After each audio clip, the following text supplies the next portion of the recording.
यत्कृपातमहं वन्दे परमानन्दमाधवम् श्रीमदनगोपालं वृन्दारं पुरन्दरं श्रीगोविन्दं प्रपद्येऽहं दीनानुग्रहकारकम् वन्दे मुकुन्दमरविन्ददलायताक्षम् कुन्देन्दुशङ्खदशनम् शिशुगोपवेशम् इन्द्रादिदेवगणवन्दितपादपीठम् वृन्दावनायमहं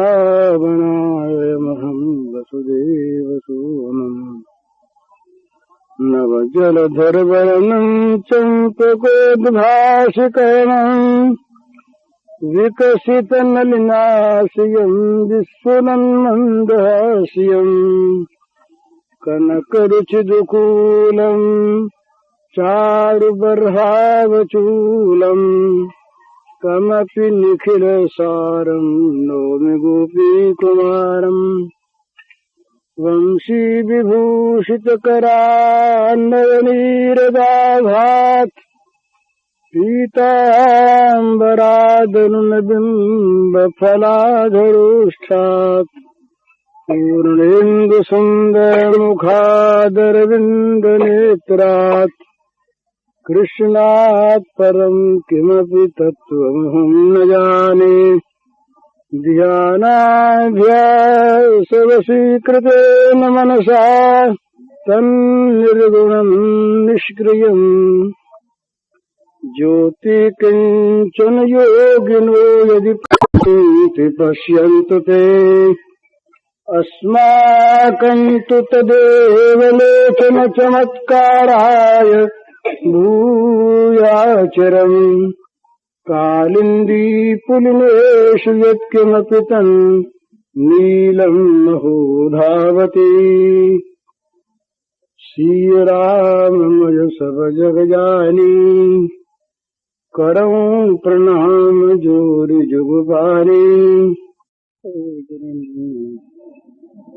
और यहाँ भगवान अपने मुंह से अपना स्वरूप बताकर फिर आश्वासन देते, सर्वलोक महेश्वरम।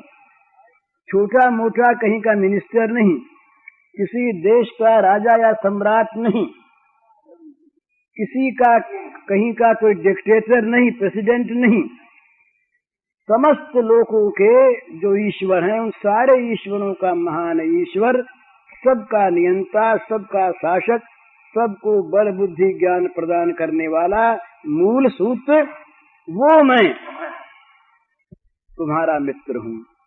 तो ये जहाँ हमने माना, जहाँ हमने ये विश्वास किया, या तो हम विश्वास नहीं करते और या हम गीता को ऊपर से पढ़ते हैं हमारी तरह से, और या हम इस बात को मानते ही नहीं, और नहीं तो जैसे 2 और 2 4 होते हैं, इसी प्रकार शांति तुरंत मिल जानी चाहिए। हमारे एक मित्र हैं मोहम्मद हाफिज साहब, वो इलाहाबाद यूनिवर्सिटी में फिलोसफी के प्रोफेसर रहे बहुत दिनों तक, अब रिटायर हो गए। उन्होंने श्री कृष्ण पर कई लेख लिखे गीता। उन्होंने ये दिखलाया कि अगर गीता को हम मानते हैं तो गीता में भगवान जगह जगह पर जहां जहां पर प्रतिज्ञा करते हैं ऐसा हम कर देंगे। तो एक ही शर्त रखते हैं, तुम अपने मन को हमें लगा लो, बस इतनी सी तो बात है। हमें अगर जरूरत है किसी चीज को पाने की, और अगर हम विश्वास करते हैं कि किसी के पास वो है और वो देने को प्रस्तुत है, ये दोनों बातें होने पर क्या हम देर करेंगे उस चीज को लेने के लिए? भूखा आदमी हो, प्राण छटपटाते हो भूख के मारे, और पता लग जाए कि वहां रोटी मिल रही है और वहां सबको देने को तैयार है, अभी जाके ले लो, बासा वहां खुल रहा है, तो भूखा आदमी जिसके प्राण छटपटाते हैं वो क्या ये विश्वास होने पर कि वहां रोटी मिलती है देर करेगा जाने? तो या तो हमारी चाह नहीं, या हमें परवाह नहीं, या हमें विश्वास नहीं।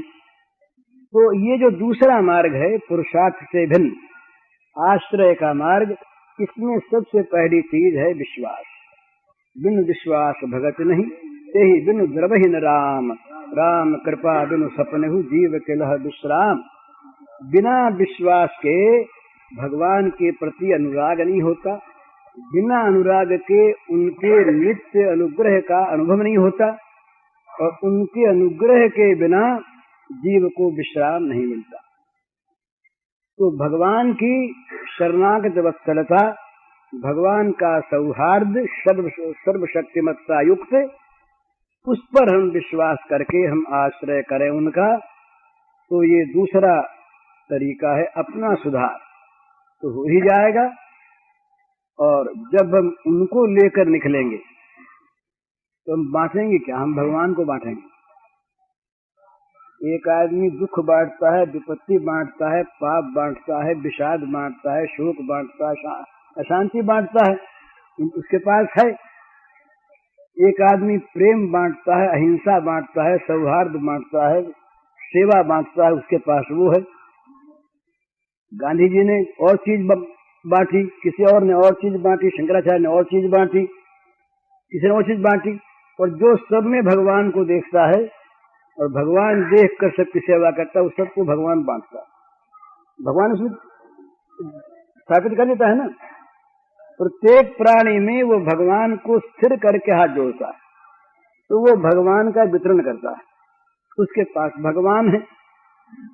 तो हम जब भगवान के हो जाएंगे तो क्या होगा कि भगवान हमारे हो जाएंगे। फिर हमारे द्वारा जगत में होगा क्या? भगवान का वितरण होगा। जगह जगह भगवान को हम बांटेंगे, जहां जाएंगे वो ले लो भगवान।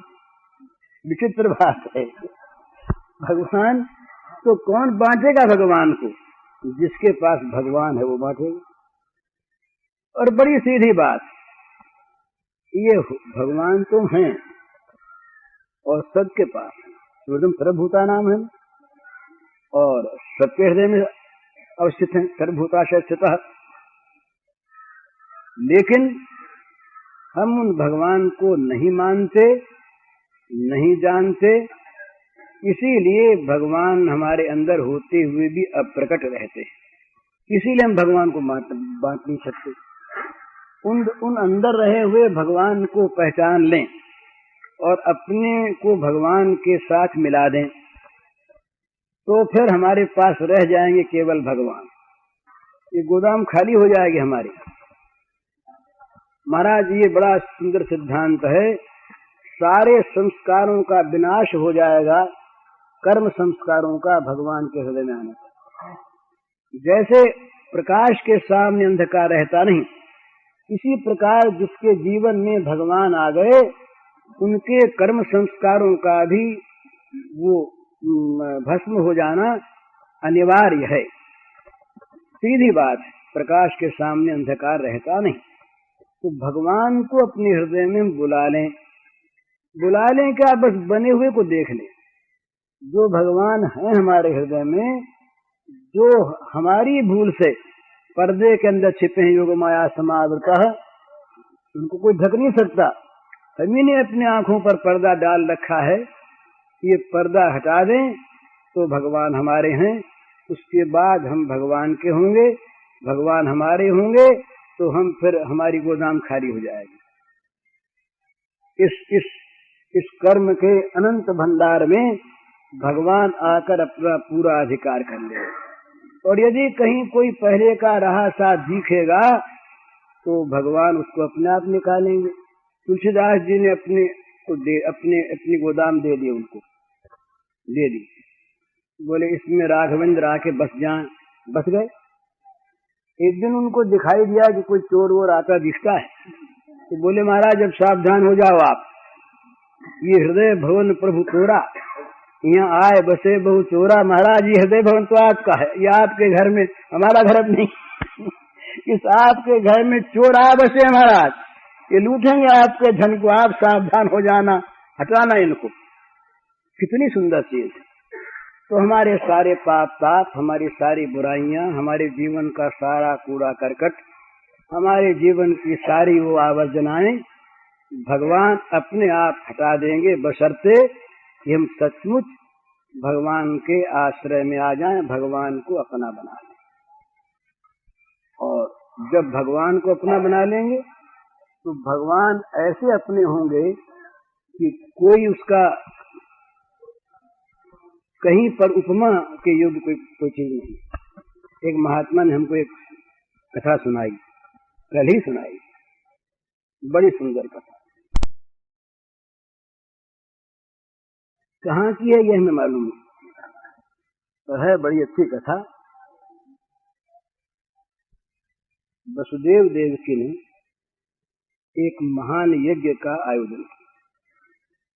कृष्ण बलराम दोनों वहां पहुंच गए थे और सारा द्वारिका का राज्य में मथुरा का राज्य संपन्न हो गया। तो बड़े यज्ञ की आयोजना हुई। अब वसुदेव देव की अब घर में जब बच्चे बड़े हो जाएं तो रिटायर हो जाता है बूढ़ा आदमी घर का, और होना ही चाहिए। तो वो रिटायर से थे, तो श्री कृष्ण बलराम को सारा काम सौंपा हुआ ही था। यज्ञ का पूरा आयोजन वो दोनों भाई अपना किया, और ये दोनों अपना अपने आसनों पर अलग रहे। कोई आने जाने वाले मिलने आए उनसे मिलने, स्वागत करने, हाथ जोड़कर आदि पूछ लें, पर संभाल का काम, व्यवस्था का काम, प्रबंध का काम, आयोजन का काम, सारा का सारा दोनों भाइयों के जिम्मे। ये अपना निश्चिंत दोनों पति पत्नी अपना अलग रहे। बड़ा भारी आयोजन था। देश देशांतर में निमंत्रण भेजे गए, पंडितों को, समकक्ष राजाओं को, बड़े राजाओं को, छोटों को, संबंधियों को, निकट संबंधी, दूर के संबंधी, कोई बचा नहीं। तो ये व्यवस्था का काम तो था बलदेव जी के जिम्मे, और निमंत्रण का काम था श्री कृष्ण के जिम्मे। बोलिए कन्हैया होशियार है, ये सारा काम ठीक कर लेगा, सब कुछ चिट्ठी उठी भिजवा देगा। सारा आयोजन हो गया, लोग आने लगे। यज्ञ का दिन नजदीक, मानो कल ही यज्ञ आरंभ होने वाला है। हजारों हजारों की संख्या में सम्मान्य अतिथि अभ्यागत सब आ गए। सबके स्वागत की, रहने की व्यवस्था बलदेव जी ने पूरी कर दी। अब बलदेव जी ने, वो तो सब व्यवस्थापक थे ना, व्यवस्थापक की आंख से अगर कोई चीज अलग रह जाए तो व्यवस्थापक नहीं, मैनेजर का दर्जा बड़ी जिम्मेवारी का होता है। नाम की मैनेजरी तो गड़बड़ होती। कहाँ क्या हो रहा है इस बात को पूरा वो जान ले, हजार आंखों से, हजार हाथों से वो व्यवस्था करे और देखे। सब देखते, सब इनके पास पूरी लिस्ट, कौन आए, कौन कहाँ ठहरे, इनकी क्या व्यवस्था हुई, सारी लिस्ट देख डाली। पर नंद बाबा और यशोदा मैया का कहीं नाम नहीं मिला दाऊ जी को। तो दाऊ जी बड़े उदास हो गए कि सब तो आए पर बाबा मैया क्यों नहीं आए। दाऊ जी का बड़ा स्नेह, बड़ी दाऊ जी के मन में उदासी नाराजी हुई, भाई कहीं भूल नहीं रह गई। सारे डेरों पर पता लगाया, स्वयं गए, जहाँ कहीं ब्रज के लोग आए हुए थे आसपास के, वहाँ पूछा तो लोगों ने, किसी ने नहीं कहा कि वो आए हैं, और ये भी नहीं बताया कि आने वाले हैं। बड़े उदास हो गए, उदास होकर श्री कृष्ण के पास मन में बड़ा क्षोभ कि ये तो फिर यज्ञ सारा का सारा ही व्यर्थ है, यदि बाबा मैया नहीं आए तो फिर यज्ञ काहे का यज्ञ है। बड़े उदास श्री कृष्ण के पास गए, जा करके बोले, कन्हैया नंद बाबा और यशोदा मैया, ये मैया बाबा नहीं आए। बोले भैया आए तो नहीं। तो तुमने इतनी भूल कैसे की? निमंत्रण उनको भेजा कि नहीं, और भेजा तो नहीं पहुंचा, ऐसी बात दूसरा भेजना चाहिए था, आते कैसे नहीं? तो बोले भैया मैंने तो भेजा ही नहीं, भूल गए। अब कोई उत्तर नहीं, चुपचाप सिर नीचा किए कन्हैया बैठे हैं। ये पूछते हैं, कारण पूछते हैं, क्यों भूल हुई पूछते हैं, भूल न हुई तो क्यों नहीं आए पूछते हैं। अब हजारों प्रश्नों की झड़ी लग गई। दाऊ जी के मन में बड़ा क्षोभ, बाबा मैया नहीं आए। अब श्री कृष्ण सिर नीचा किए बैठे बोलते, तो इनको गुस्सा आ गया। दाऊ जी जरा तेज मिजाज के, बड़ा उद्दंड हो गया, बड़ा उद्दंड हो गया है। इसको काम संभला के हमने सारा काम बिगाड़ दिया। अरे क्या निमंत्रण भेजे, बाबा मैया को नहीं भेजा तो ये तो कुछ नहीं किया। यही नहीं कुछ। बड़े क्रोधित होकर के बाहर निकल आए खेमे से और एक आदमी को भेजा अपने खास को महाराज वसुदेव जी और मैया देवकी के पास, और खुले शब्दों में कहलवा दिया कि बाबा आओ अपना काम संभालो, तुम जानो और तुम्हारा कन्हैया जानो, हम नहीं संभालते काम। इतनी उद्दंडता, मैया बाबा को नहीं बुलाया उसने। अब वो बेचारे आराम कर रहे थे दोनों, वसुदेव देवकी, वो वहां आए उसके डेरे में, दाऊ जी के डेरे में आए, पास बैठाया, बोले लाला क्या हो गया, क्या बात? बोले क्या हो गया क्या? जितना उसका लाड़ किया हम लोगों ने उतना ही बिगड़ा।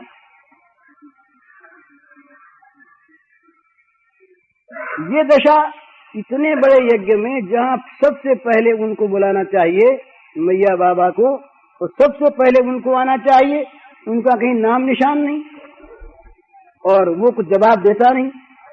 भला ये कैसी बात? तो हमसे ये काम नहीं, हमारा जी बड़ा खराब हो गया कि ऐसे काम में जहाँ इतनी बड़ी भूल हो हम नहीं रहना चाहते, अपना संभाले। बोले लाला जरा देखो, कन्हैया को बुला के पूछूं। कन्हैया को बुलाया, कन्हैया आए, सिर नीचा किए, बड़े उदास सहमे हुए से जैसे अपराधी कोई हो, और अपराधी की तरह से चुपचाप बैठ गए। अब मैया के मन में जब देवकी मैया ने देखा कन्हैया का मुंह उदास दिखा, तो मैया को वात्सल्य हृदय होता है माँ का, मैया के हृदय में स्नेह उमड़ा कि कन्हैया उदास है, डांटना वांटना ठीक नहीं। तो दाऊ को जरा इशारा कर दिया बोले, और वसुदेव जी के कान में कह दिया कि जरा बात ठीक से कीजिएगा महाराज, कन्हैया बड़ा उदास हो रहा है। कन्हैया उदास चुपचाप बैठा, दाऊ जी को भी सब गुस्सा आ रहा, तमतमा रहे वो। इनको कई बार गुस्सा उसके बाद भी आया, उस गुस्से को शांत इन्होंने किया, श्री कृष्ण ने। तो बड़े तमतमा रहे। मैया ने पूछा बड़ी धीरे से, बाबा वो वसुदेव जी तो बोले नहीं, कहीं कोई कड़ी जबान हमसे निकल जाए, इशारा कर दिया तुम बात कर। मैया बोली कि लाला क्या हो गया, ये कैसी भूल हो गई? नंद बाबा और यशोदा मैया नहीं आए, इतनी भूल भैया तुमने कैसे की? निमंत्रण तो भेजा ही था ना, आए क्यों नहीं? तुमको तो तुमने पता लगाया होता। तो कन्हैया रोनी सी आवाज में बोले कि मैया निमंत्रण भेजा ही। अब तो बड़ा गुस्सा आया उनको, दाऊ जी को। दाऊ जी बोले नहीं माँ बाप के सामने क्या बोलते, और मैया उसको देवकी मैया और वसुदेव जी को भी बड़ा क्षोभ हुआ, बहुत बड़ी भूल हो गई। तो बोले तू कन्हैया भूल गया, भेजा नहीं? बोले नहीं मैया भूला नहीं याद तो थे पर जान कर नहीं भेजा। अब ये कार्य किसी के समझ में आवे नहीं, जानकर नंद बाबा को यशोदा मैया को श्री कृष्ण निमंत्रण न भेजें, समझ में नहीं आवे किसी को। और श्री कृष्ण और भी वो विषन्न से हो गए, उनके आंखों से आंसू बहे। मैया ने फिर पूछा कि लाला बताओ, तुमको याद भी था और भेजना चाहिए भी था, ये हम सभी मानते हैं, तो फिर तुमने भेजा क्यों नहीं? ये उपेक्षा क्यों की? तो कन्हैया रोने लगे, सुबह कर रोने लगे। बोले मैया नंद बाबा और मैया को कन्हैया निमंत्रण भेजता तो क्या बाबा और मैया जीवित बचते? वो समझते कि ये कन्हैया इतना पराया हो गया कि हमें निमंत्रण भेजता है। बेटा बाप को माँ को निमंत्रण भेजे, मैं अगर निमंत्रण भेज देता तो मैया बाबा बचते नहीं। मुझे उन्होंने पाला पोसा, मैं उनका हमेशा का बेटा और हमेशा बेटा रहूंगा, उनको निमंत्रण भेजने वाला मैं कौन होता हूँ? अब सबके बात समझ में आई कि बात तो ठीक कही। तो बोले फिर उनके आए बिना यज्ञ तो संपूर्ण नहीं होगा ना बेटा। तो बोले ये मैया आपने कैसे मान लिया कि वो नहीं आवेंगे? मैंने ब्रज में आसपास सब जगह निमंत्रण भेजे। बाबा मैया को मालूम हो गया। बाबा मैया ने मेरी चिट्ठियों को भी देखा होगा जिसमें मेरे नाम से निमंत्रण है।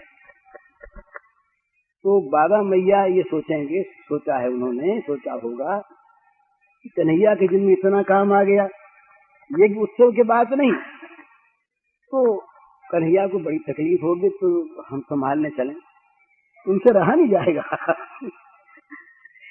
मुझे किसी प्रकार के कष्ट की संभावना उनके मन में जाग उठी और जागी है, तो वो रह नहीं सकेंगे। निमंत्रण की कौन सी बात है, वो तो मुझे संभालने आवेंगे और अभी आ ही रहे हैं। बस ये बात हो ही रही थी कि उधर क्या हुआ कि जब बाबा को और मैया को खबर मिली ये कि वसुदेव देव की के यहाँ यज्ञ हो रहा है, लोगों ने आके कहा बाबा देखो हमारे पास चिट्ठी आई है कन्हैया की। ये कन्हैया की चिट्ठी आई है, जरा हमको दिखाओ। तो कन्हैया की चिट्ठी, कन्हैया के हस्ताक्षर देखे तो उमड़ पड़ा इनका स्नेह सागर। अरे कन्हैया इतना होशियार हो गया कि सबको बुलाता चिट्ठी दे देकर। लेकिन इतना बड़ा काम उठा लिया उसने, तो करेगा कैसे? तो यशोदा मैया से बोले बाबा कि चलो हम चलें। वो इतना काम संभाला कि दाऊद जो है, दाऊद उसके प्यार में रहता है, और वसुदेव देव की जो हैं ये बड़े सात्विक आदमी, इनसे प्रबंध होता नहीं। बेचारे जेल वेल में रहे पहले, तो इनसे प्रबंध होता नहीं, तो ये भी नहीं संभाल सकेंगे। अपने चल करके देवकी का काम तो तुम संभालो और वसुदेव का मैं संभाल लूं, और कन्हैया फिर निश्चिंत हो जाए। बाबा आ गए तो बाबा कहे तो करेगा, अपना इतना अधिकार। तो ये विचार करके वहां पर ये छकड़ी जोड़े अपने बैलगाड़ियों को, तो चले वहां। तो बस प्रातः काल होते होते ये पहुंचे, सीमा के पार नजदीक आ गए। तब नंद बाबा ने कहा हम तो प्रातः काल हो गया, संध्या करेंगे, कुछ देर ठहर। गाड़ी मान से पूछा भाई कितनी देर है, कितनी दूर है? बोले दूर कहाँ, देखिए ना वो देखिए ध्वजा दिख रही है कि मंडप। तो ये तो उतर गए संध्या करने के लिए। अब मैया से ध्वजा दिख जाए और फिर रहा कैसे जाए?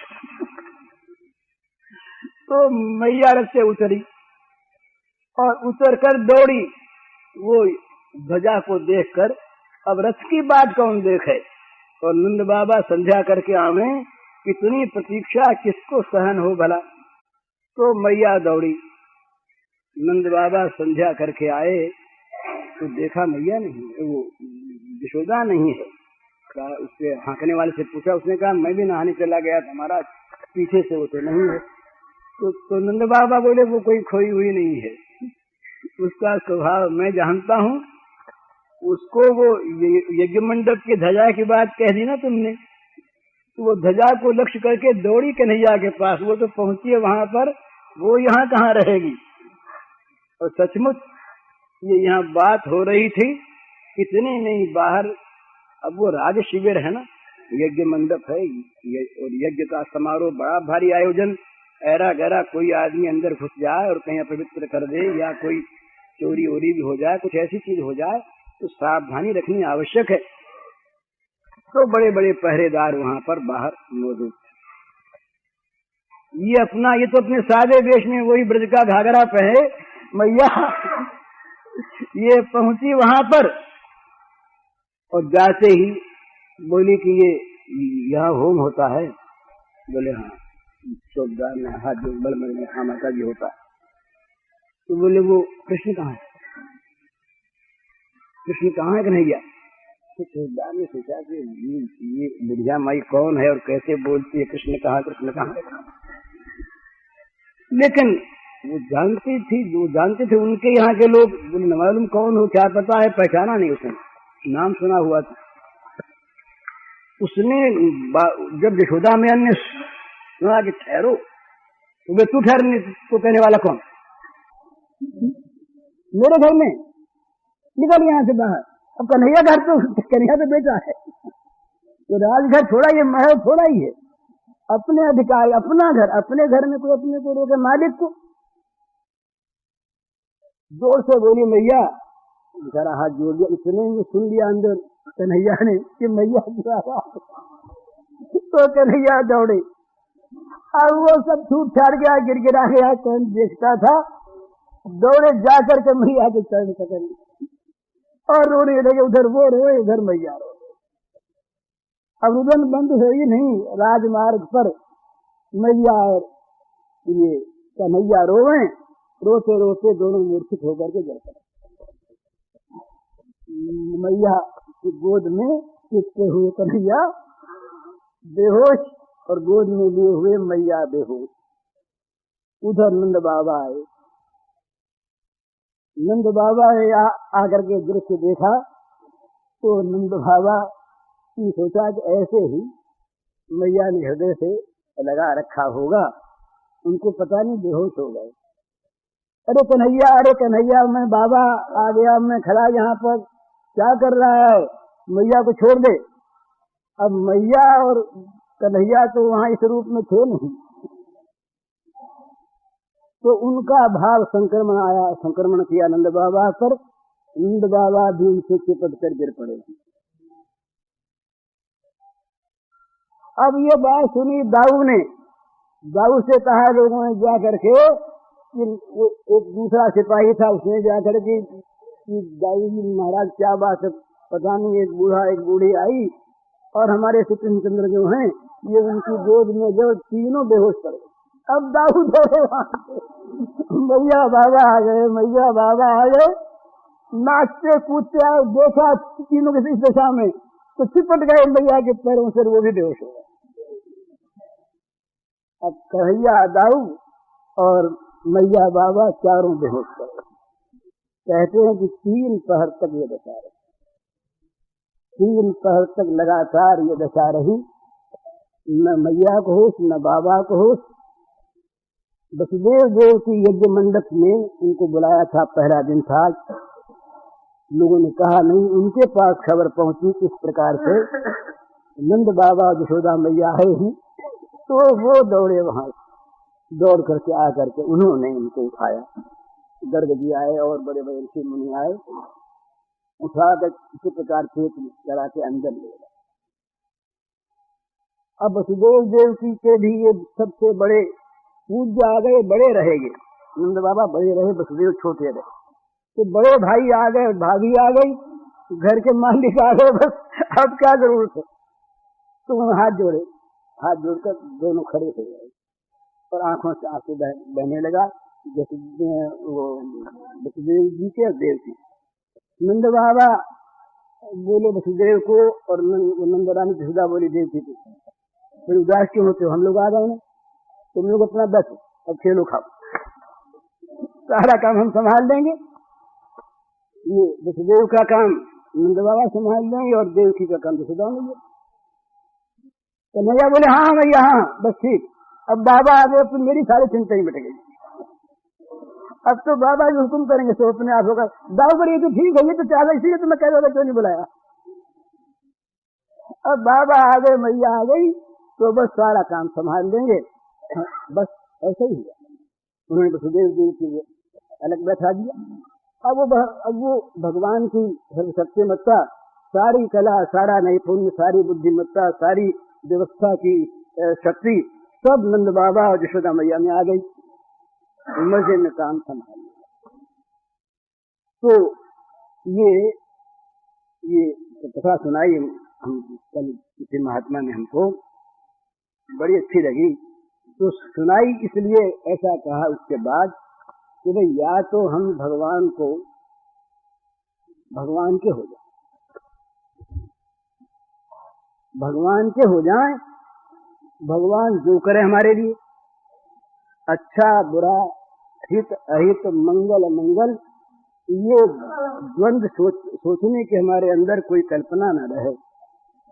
सर्वथा और सर्वथा उनके हम समर्पित हो जाएं। कल शाम को 2 यूरोपियन साधु आए थे, वो पुरुष जो थे वो तो स्विस थे और वो लड़की जो थी वो फ्रेंच थे।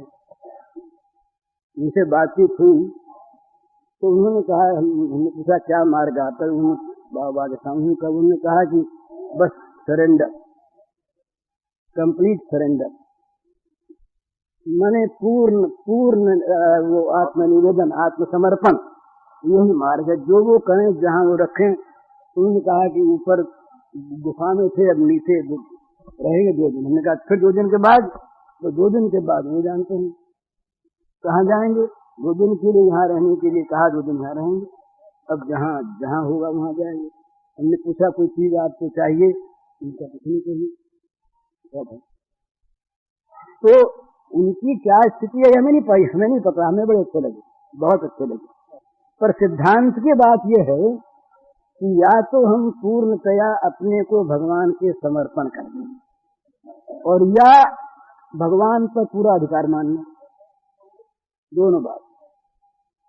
या तो हम भगवान पर अपना पूर्णाधिकार मान लें, भगवान हमारे, तो भगवान तैयार हैं हमारे बनने के लिए, पर दूसरे किसी को हमारा न रखें।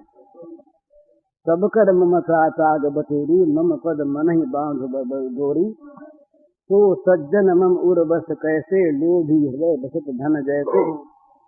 सब में से ममता को निकाल कर, ये ममता को कहा धागा, कच्चे सूत के धागे अगर 100 जगह, 200 जगह, 500 जगह, 1000 जगह हमारे रोम रोम से उनको बांध दिए जाए, कभी वो खींचे, कभी वो खींचे, कभी वो टूटे, कभी वो टूटे, पर बड़ा बंधन।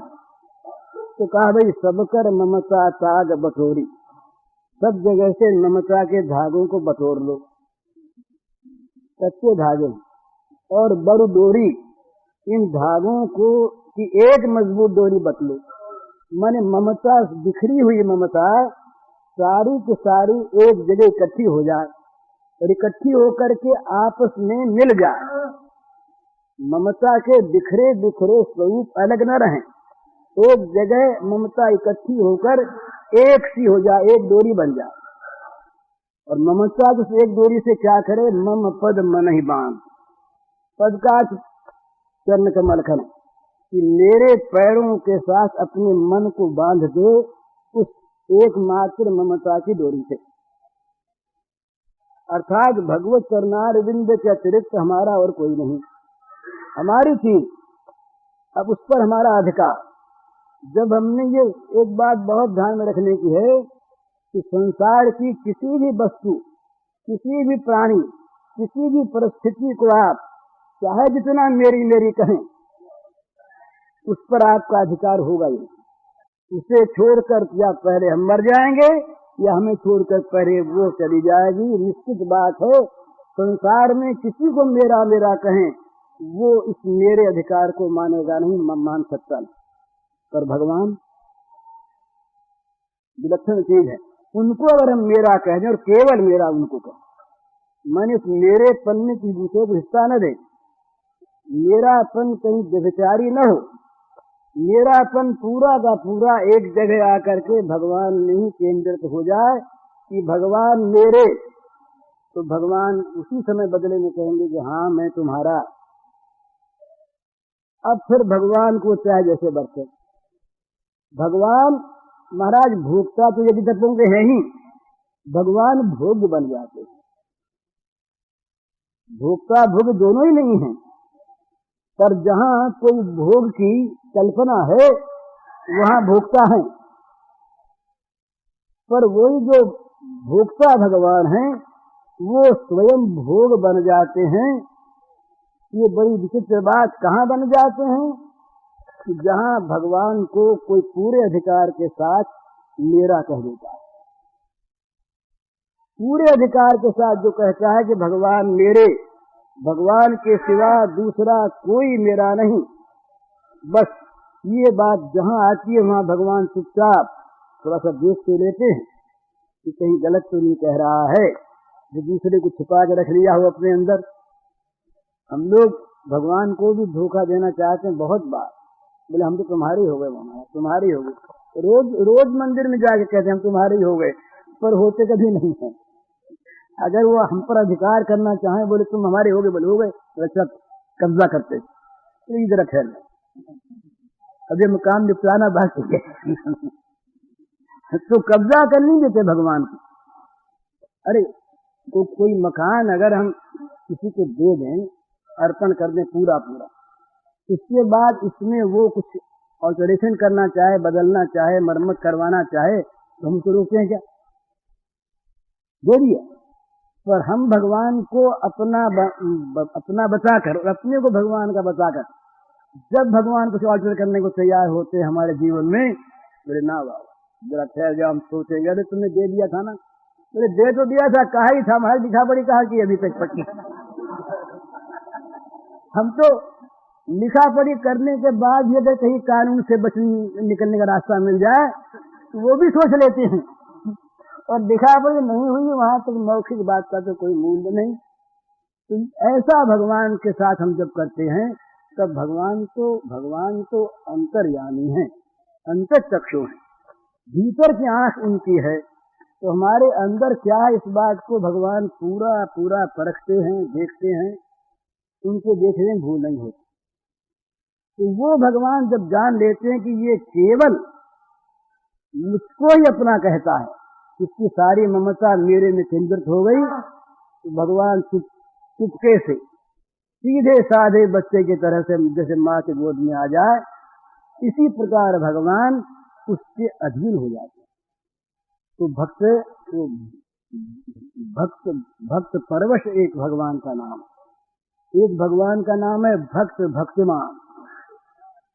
और बहुत आगे की बात भगवान ने जगह कही कि जो सर्वथा अकिंचन हो जाता है, जिसके पास मेरा कहलाने योग्य कोई पदार्थ कल्पना में भी नहीं रहता, इसका नाम अकिंचन है। भला जो कुछ रख ले वो अकिंचन कैसा?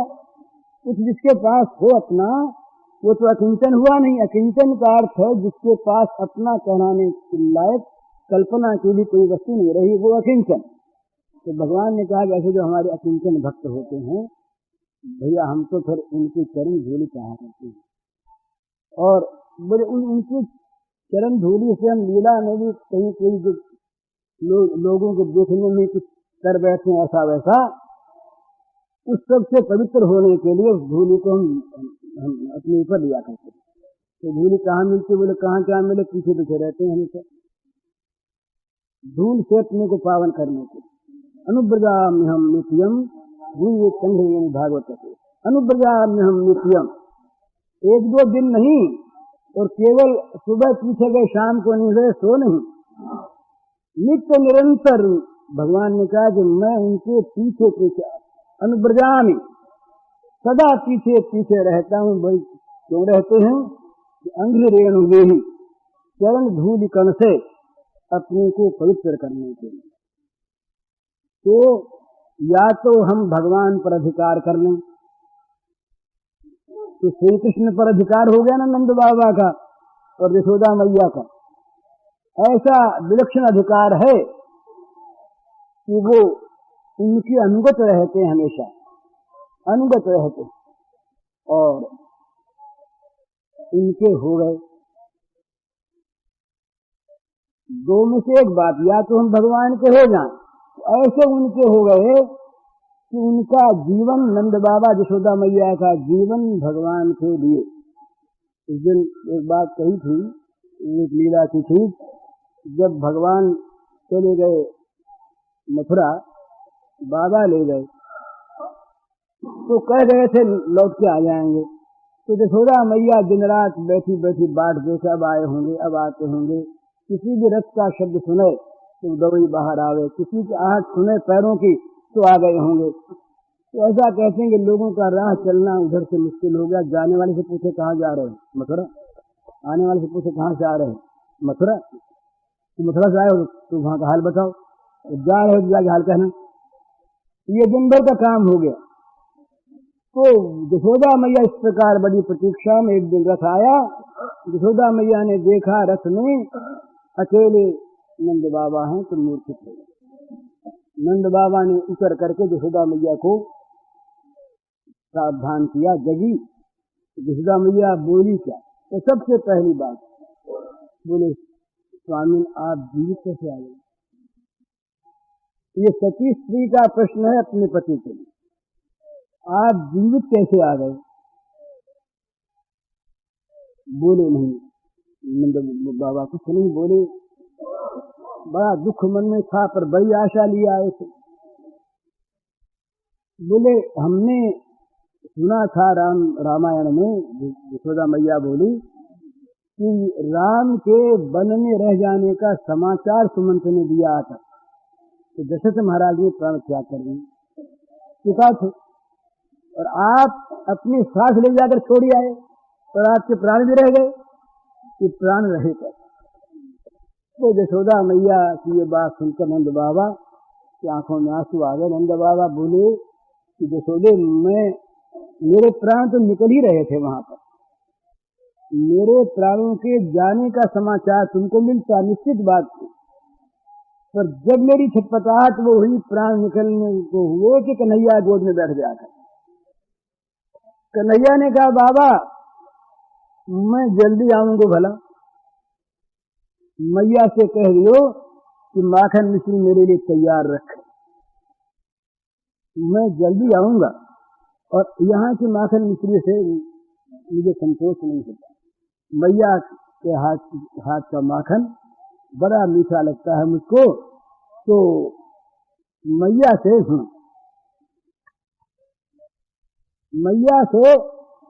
कह देना बाबा कि मेरे लिए माखन ताजा ताजा अच्छा सा रखे, मैं आऊंगी।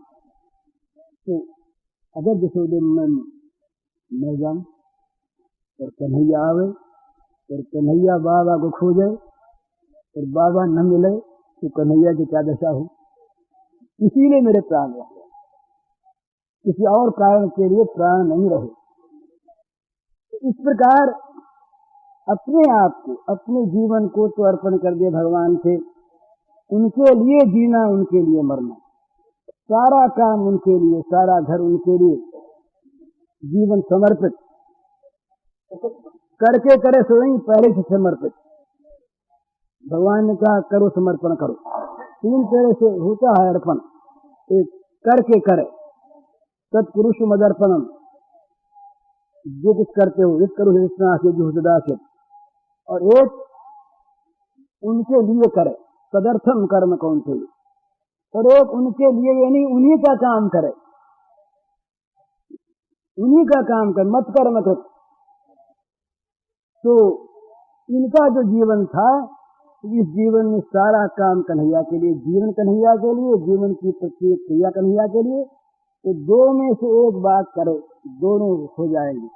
या तो अपने को पूरे रूप में बिना किसी शर्त के सर्वथा समर्पण कर दे, अथवा भगवान पर अपना अधिकार जमा दे कि तुम पर सारा मेरा अधिकार। ये दो में से एक बात कर ले। इसीलिए उन्होंने मुझे कल सुनाया इतिहास कि इन दो में एक बात होनी चाहिए। तब क्या होगा कि जीवन में जो सबसे उत्तम स्वर्ण संयोग है, स्वर्ण संयोग, स्वर्ण अवसर, वो क्या है? यही है कि हमारे जीवन में भगवान भर जाए।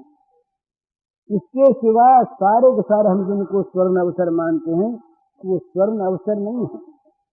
हमें किसी चीज में फंसने के लिए वो चीज आती है, हम नए नए बंधनों में उलझते हैं। जितना सुलझाना चाहते हैं उतना ही उलझता है। ये संसार का नियम। इसको एक जाल में फंस गया हरिण, मुझे वो याद नहीं, बिहारी का दोहा है, इतनो है, हाँ, जो सुलझाना चाहता है तो उलझता चला जाता है। तो इस प्रकार से जितना भी हम जगत को सुलझाने की चेष्टा करेंगे उतना उलझेगा, और इस उलझन को निकाल दें तो सुलझा हुआ है। जगत में जो जगत की दृष्टि से, भोगों की दृष्टि से जगत का समाधान करने जाना है, ये तो अधिक अधिक उलझते जाना है। और भगवान की दृष्टि से जहाँ भोगों का समाधान करना है, वहाँ उलझन है नहीं, वहाँ सुलझा ही हुआ है वहाँ जो भोग जितने हैं ये सब भगवान के पूजा की सामग्री हैं। भोग रहे बड़ा अच्छा, अपने नहीं, अपना अधिकार नहीं, उनमें राग नहीं, उनमें ममता नहीं, भगवान के नाते उनका संरक्षण, सेवा के लिए उनका संग्रह, सेवा के लिए उनका विनियोग, सेवा में ही उन सब की सार्थकता। फिर भोग भोग नहीं रहते, फिर भोग भगवान का प्रसाद होता है, नैवेद्य होता है, सेवा की सामग्री होता है। तो इस प्रकार से अपने को जहाँ भगवान का बनाने की इच्छा हो जाए तो क्या होता है महाराज, वो सबसे पहली बात अपने जीवन की बुराइयां अपने आप छोड़ के भाग लेते हैं। उलझता नहीं, अपने जीवन की सारी बुराइयां जो हैं ये जब देखेंगी ये बुराइयां की वाकई केवल बात के लिए नहीं, वाकई जहाँ बुराइयों की कल्पना नहीं, जहाँ बुराई रह नहीं सकती, जिस प्रकाश के सामने अंधकार के लिए स्थान नहीं, ये तो वहां जाना चाहता है, ये तो उसको बुलाना चाहता है। तब वो बुराइयां धीरे धीरे अपने आप खिसकने लगेगी और अगर नजदीक आ गया तो भागेंगी बुराइयां। फिर जैसे सूर्य के उदय होने के पहले ही ये पौ फटने के समय ही, पौ फटने के समय उस समय ही भागने लगते हैं अंधकार के सारे परमाणु, सारे कण, सारा विस्तार। अभी तक सूर्योदय हुआ नहीं, पहले ही, और जहाँ अरुणोदय हुआ, जहाँ उसके बाद सूर्य का प्रकाश हुआ और जितना वो नजदीक प्रकाश आया, अंधकार जितना अपने आप भाग जाता है, उसको निकालना नहीं पड़ता, चैलेंज नहीं करना पड़ता कि तुम अब रहोगे कि जाओगे। वो कहता है कि हम तो यहाँ रह ही नहीं सकते। इसी प्रकार हमारे जीवन में जहाँ भगवान आ जाएंगे वहां तो कोई अंधकार रहेगा ही नहीं, पर भगवान को पाने की इच्छा जब हम करेंगे, उनकी ओर जाने का हम संकल्प कर लेंगे, तभी हमारी बुराइयां निकलने लगेगी। स्वामी रामदास समर्थ ने कहा कि भाई शिवाजी से कि राजनीति बुरी चीज नहीं, जो तुम्हारा काम वो करो, पर भगवान के अधिष्ठान पर करो, भगवान को भूल कर नहीं। कहीं उस आधार को निकाल दिया नीचे से तो निराधार जीवन तो कहीं न कहीं गिरेगा, चाहे वो कोई क्षेत्र हो। भगवान का अधिष्ठान जीवन में सदा बना रहे, ये दास बोध में आया। भगवान का अधिष्ठान अगर जीवन में रहे तो उस अधिष्ठान पर वो बड़ी बड़ी चीजें टिक सकेंगी, और टिक सकेंगी पवित्र होकर, क्योंकि उसकी नींव पवित्र है, उसमें बुरी चीज आ नहीं सकती। और भगवान को अगर हटा दिया, उस नींव में से निकाल दिया, भगवान का अधिष्ठान अगर नहीं रहा तो क्या होगा, फिर सारा महल जो है वो बालू की भींत रहेगी और नीचे गढ़ा है। वो महल और महल में रहने वाले कब ढहकर महल के उसमें गढ़े में गिर जाएंगे कोई पता नहीं। इसलिए ये जीवन की सबसे बड़ी आवश्यकता है अपनी बुराइयों को दूर करना। अपनी बुराइयों को दूर करने के दो मार्ग हैं। अपने पुरुषार्थ के द्वारा बुराइयों को खोज खोज कर और उन पर प्रहार करके, उनको खाने को न देकर, उनके विरोधी तत्वों को लाकर उनको परास्त करना, मारना, निकालना। दूसरा मार्ग है जो सर्वसमर्थ है, जो सर्वज्ञ है, जो अपना सुहृद है, उस पर विश्वास करके, उसकी सर्वशक्तिमत्ता युक्त सुहृदता पर विश्वास करके सच्चे रूप में, बनावटी नहीं, दिखावटी नहीं, वो बोले वो कहाँ मिलेगा, यही विश्वास की आवश्यकता है। वो मिले ही हुआ, वो दूर नहीं है, उसको कहीं से खोज कर लाना नहीं है। जहाँ हमने विश्वास किया वही वो है। उसकी सत्ता के बिना जगत की सत्ता नहीं, उसकी सत्ता के बिना हमारी सत्ता नहीं, उसके अस्तित्व के बिना हमारा अस्तित्व नहीं। अतएव जहाँ जब हम उसको चाहते हैं वहीं वो है। तो इस विश्वास के साथ हम उसको सामने अपने न दिखने पर भी मन से देखकर, विश्वास के नेत्रों से देखकर हम अपने को उसके चरणों में सर्वतोभावेन डाल दें कि बस हम असमर्थ हैं, तुम समर्थ हो।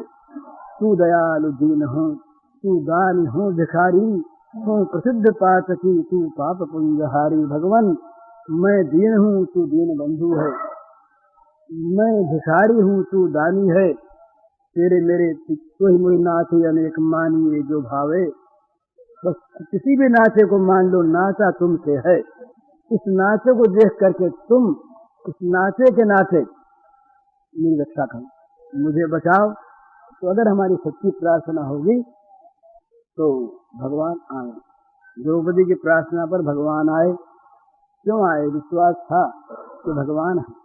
तो द्रौपदी की भांति आर्त होकर मन में विश्वास रखकर निश्चय के साथ हम भगवान को पुकार, हमारी आरती का नाश, हमारे अभाव की पूर्ति, हमारे आवश्यक पदार्थों का संरक्षण और आवश्यक अभावों का पूर्ण करना, ये सारे काम भगवान अपने आप कर देंगे। बस शर्त यही है कि हमें क्या चाहिए ये भी उन पर छोड़ो। योजना हम बनाएं और काम वो करें, ऐसी मजदूरी नहीं। योजना भी वो बनावें और पूरा भी वो करें। उनके केवल शक्ति पर ही नहीं, बुद्धि पर और सौहार्द पर भी विश्वास करें। भगवान में बुद्धि भी है हमसे अधिक, और वो हमारे सुहृद भी हैं। केवल शक्ति नहीं, हम लोग तो भगवान को मानने वाले, हम जैसे लोग क्या करते हैं कि बहुत विश्वास करके शक्ति पर करते हैं। बोले महाराज योजना हम बनाएंगे, योजना कहीं आप बनाए और बिगाड़ देते हो। ये ठीक है। कुछ दिनों पहले की बात, एक सरकारी बड़े अफसर रहे, तो मिलने आए हमारे पास, मित्र रहे, बड़े सीधे आदमी, गोरखपुर के बाद। तो बाकी बात चल रही थी, बड़े अच्छे पुरुष थे, बहुत अच्छे पुरुष। तो मैंने कहा कि आप भगवान पर छोड़ दीजिए, ऐसे कह दिया मैंने भी। तो उन्होंने बड़े सरल हृदय से, न विरोध से और न बनावट, उन्होंने कहा भाई जी भगवान पर छोड़ तो दें, पर हम तो ये चाहते हैं ऐसा करें भगवान, और कहीं उल्टा कर दे तो हमको यकीन नहीं होता कि भगवान पर छोड़ देने से भगवान हमारे मन की ही कर दें। इसलिए हम भगवान से ये कहते हैं कि हमारे हमारी ये बात है, और ये बहुत छोटी बात आपके लिए, आप इनको पूरा क्यों न कर दें। तो इस तरह से ये तो सच्चे थे, पर हम सभी लोग प्रायः अधिकांश यही कहते हैं कि योजना हमारी, स्कीम हम बनाएंगे महाराज, तो स्कीम को पूरा करना आपका काम। स्कीम बनाने का काम आपको सौंप दें, इतना अभी तक हम आप पर यकीन नहीं कर सकते। न मालूम आप कहीं गड़बड़ करने अपनी स्कीम दूसरी बना दें, हमारी सारी योजना बिखर जाए। तो योजना हमारी, काम पूरा करना। तो इसमें हम भगवान के नहीं, भगवान के या तो हम पूरे हो जाएं विश्वास पूर्वक, और या अपने को भगवान का मान कर भगवान पर अधिकार कर तुम हमारे हो, करो कैसे नहीं। सारी ममता तो उनको सौंप दें, और या उनको उनके लिए अपने को उनके ममता चीज बना दें। दो में से एक काम करें तो काम हो जाएगा। हरिओम। पूज्य श्री भाई जी के इस प्रवचन का शीर्षक है हमारे दोषों को हटाने का सरल उपाय, और इसका कैसेट संख्या है 100।